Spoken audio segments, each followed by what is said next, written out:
friends, welcome back to another video and welcome to the channel where for the entire month of June we'll be focusing on queer authors for Pride Month. And in today's video we're going to be talking about Mason Deaver's I Wish You All the Best. Mason is non-binary, uses they them pronouns, and this is their first novel. Immediately it was a success. It was nominated for a Goodreads Choice Award when it came out. It was an instant bestseller. People really love this book. I've wanted to read it since I saw the cover just because I thought the people looked cool, but then somebody commented and asked if I had read books by this author, and I thought it was the perfect excuse to check it out. This is going to be a spoiler-free reading vlog, so I'm going to avoid talking about details that happen later in the book, but a brief introduction to what it is. You're following these two characters, Ben and Nathan. Ben just came out to their parents as non-binary and immediately got kicked out of the house, which is not the reaction that they were hoping for. So while they're out stranded on the street, they call their sister, say, "Hey, I just got kicked out, will you come pick me up?" She and her husband are extremely accepting and they want to do everything they can to help, so they take them in and they enroll them in school. They haven't really talked in 10 years. There's a really big distance in this sibling dynamic, but they're trying their best. When they go to this new school, they decide to still go by their old pronouns and to not come out to anybody because it's just too much to deal with, especially after the reaction that their parents had, which just means constant suffering because every day you go to school and you're getting misgendered. It sucks,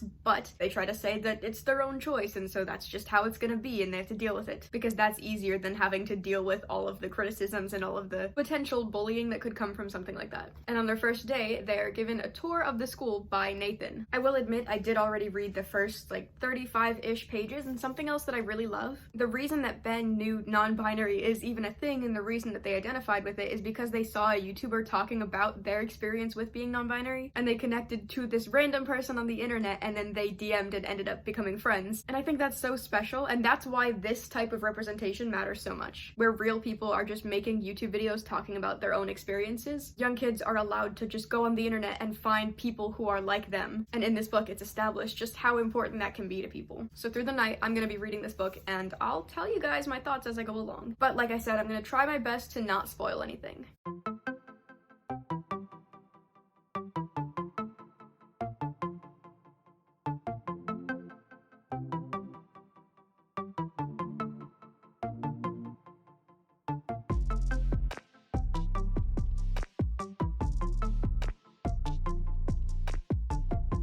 We've just about hit the 100-page mark, which means it is update time. I will say right from the start, I've never seen such aggressive transphobia. In most of the books that I've been reading this month, the parents have either been completely accepting or they've been entirely distanced. Either way, you don't really see the interaction of just straight up, "I don't want anything to do with you." And that's kind of how this book kicks off. Ben comes out and immediately is just, "Hey, get out of the house." And that hurt my heart to see. It is so frustrating to read something like that and to know that it happens to so many people. And I hate seeing how much that affects Ben throughout the story because now they have this constant doubt that everybody that they come out to is going to have a similar response. And it also led to them having pretty bad anxiety and having panic attacks because they're afraid that their parents are just going to show up at the house. So they're having constant nightmares and they're afraid everywhere that they go. It just sucks to see how much that one interaction can completely change everything, which, to be fair, it's entirely possible that Ben was already having issues with anxiety or with rejection from other people or anything like that. But that's what it keeps coming back to is just, oh, they treated me like this. I think their desire to stay out of therapy is pretty accurate to how a lot of people feel, where either they don't want to admit that anything's wrong or they just don't want to put other people through their problems. Because not only does it feel like an inconvenience to the person who's paying for it and then taking you there, but it feels like an inconvenience to the therapist who now has to listen to you and deal with you, which a therapist is never dealing with their patient. That's literally their job, is to listen to you and to hear you out. But especially if you're not taking your own problems seriously, it can feel like you're not deserving of that help and that you shouldn't be wasting your time. But this whole relationship is only just kicking off because they briefly met on the first day when Nathan was taking Ben around the school and just saying, "Hey, here's where all of your classes are," and then they found out they have a couple of classes together. And then their brother-in-law stepped in and said, "Hey, it's great that you're talking to this therapist and you're getting your thoughts out with that person, but I think you should have a friend your own age. Somebody that you can just relate to on a friend level and not a being paid to listen to you level." So it's just gonna be another story about the power of friendship because immediately Nathan introduces Ben to his friends. And they just seem like such a good time. They seem like such a fun little group to have. And then I also just wanted to mention that Ben is another art student. They're in a pretty advanced art class, and that's something that is so common in these books. It was the same thing with Felix Ever After. It was the same thing in Radio Silence. There are so many queer books that are centered around creating art, and I think that's so important to see how people express their feelings through their artwork, especially when they're dealing with personal identity like this. It's such a fun way to just have an outlet for any of those big feelings. They all just have something something that completely takes them out and puts them in a different space where they feel like they're in control and they feel like they can express the way that they're feeling. And I think a lot of people can probably relate to that, and it's just really nice to see. I will say, as for the actual reading experience, I'm having a great time because it's a really floppy book, and also it's just moving really quickly. The conversations are pretty serious, like this whole experience is a pretty big deal, but it's presented in a way that's still easy to consume. I think the next step is just to see how this romance develops, and I'm excited for it. They seem like they're gonna be good friends.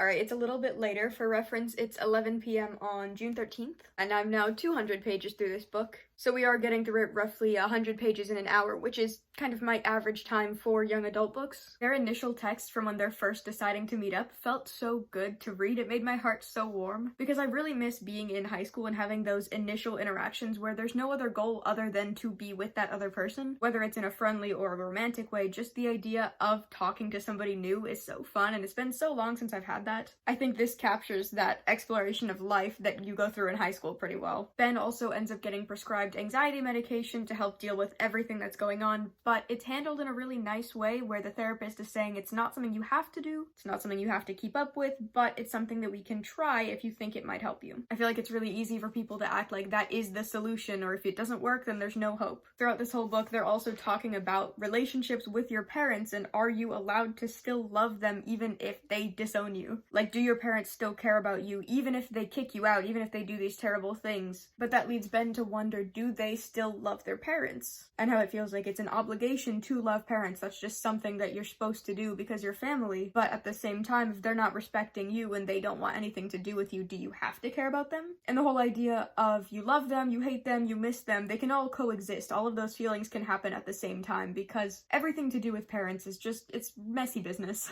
I love how supportive Ben's sister is with catching on to little things like pronouns or even saying bro. In these 100 pages, Ben also goes to a party where they're told they're not supposed to drink because it will mess with their anxiety medication, but you have the additional pressure of not only wanting to fit in because it's a new school, but also wanting to fit in because they don't really know their own identity and how they want to express that to the other people at the school. So they'll go and make these bad decisions so that they can fit in regardless of that identity. And they also go clothes shopping for the first time, because when they first moved in, their sister bought a bunch of default items, just basic shirts and pants, but they finally went out to look for some more fashionable items. And while they were out, Ben saw some nail polish, and I love, again, how supportive the sister is. And it's also really nice to see how Ben is starting to explore their expression through little things like nail polish. I think that's definitely how a lot of people start out with stuff like that. And the other thing I will point out that I really, really like, with some of the other books I've been reading, they talk about how your identity and your gender expression and all of that coexists with your identity as a person of color. And this book doesn't have that, but this book does touch on how it feels to have a different gender and sexuality, which is something that I haven't really seen. Ben is debating what their sexuality is and talking to Hannah about it, Hannah's the sister, and saying that their sexuality is pretty complicated because it ties into your gender, and if you identify as non-binary, can you identify with the word gay or straight? Because that suggests the binary, right? If you are outside, if you are other, then what does that suggest? Does that mean you're only attracted to other non-binary people? Does it mean that you're attracted to the people that align with what you were at birth? Because then that puts you back in a box. So it's this weird layering of identities where you have to figure it out all on your own. When it's a discussion about race, at least there's something that you know for sure, right? Like, if you're not a white person, you pretty much know it. But with gender and sexuality, those are two identities that are pretty much entirely in your head that you have to figure out for yourself. And when you're figuring out your gender, it can be that much harder to figure out who you're attracted to, because you don't know what to call that interaction. And it's not like it really matters. It's not like labels need to be there, but it's nice to have a community, and you can have that by having a similar label. I don't know if I'm gonna finish this book tonight, just because we're getting up at 6 in the morning tomorrow, and if I stay up until midnight or 1 trying to get through this, I'm gonna have a terrible time in the morning. So I'll either catch up with you later tonight and then regret all of my decisions while I'm editing this, or I'll catch up with you guys in the morning.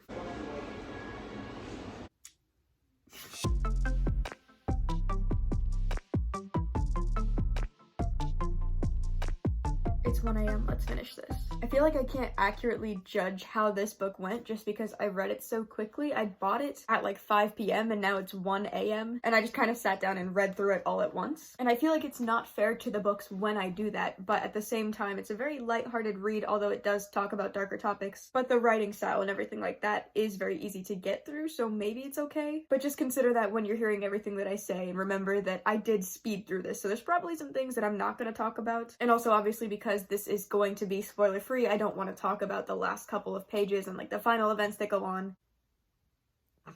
But the big conflict is the same thing that's introduced at the very, very beginning, is just Ben against their parents, where immediately there is this total rejection and getting kicked out of the house, and the whole thing is based off of that one event. So the whole story ties into that, and the parents either saying, hey, we're sorry about that, we want to do better, or sticking with what they said and totally dividing the family. So a big focus of this book is Ben dealing with the idea of if you can forgive somebody for doing something like that, there's really no right answer in that situation. If you choose to forgive, or if you choose to just cut yourself off, if you want to have certain boundaries, if you want to try your best and test it out, those are all completely valid. Because when somebody who is, especially a parent, when they disrespect you in that way, it's entirely up to you if you choose to continue on with that, because every interaction risks them doing that disrespectful thing again. So you have to consider, are you able to handle that? Is that something you even want to handle? Do you trust that they could actually get better, or are they just lying to you to try and keep the family together? And I really love the contrast of the parent scenes between Ben and then when they go over to Nathan's house, because you have this big argument building up within this family, and then you go to the other household where it could be a show, it could just be like, oh hey, you're a new person, we're gonna be nice to you, but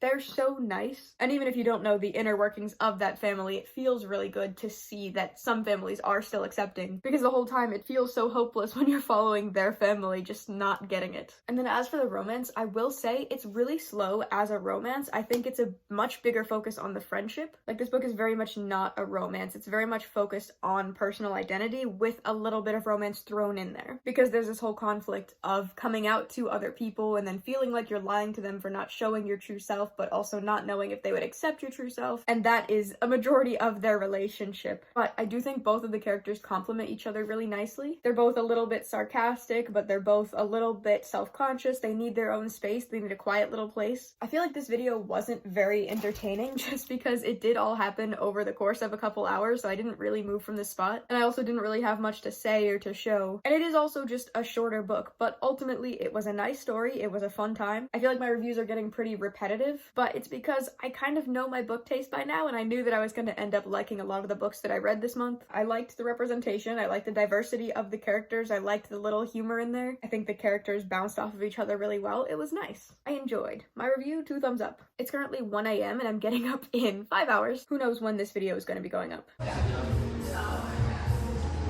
If you didn't know, I'm talking about books by queer authors for the entire month of June, so if you would like to see more videos like this, you can subscribe to this channel, or if you like my face, you can subscribe to my main channel, Riverbend, or my Instagram, TikTok, Goodreads, Storygraph, and Spotify, which I will have linked in the description. This is a short little reading vlog, but if you made it this far, thank you so much for watching. I'll see you tomorrow with another video. Bye!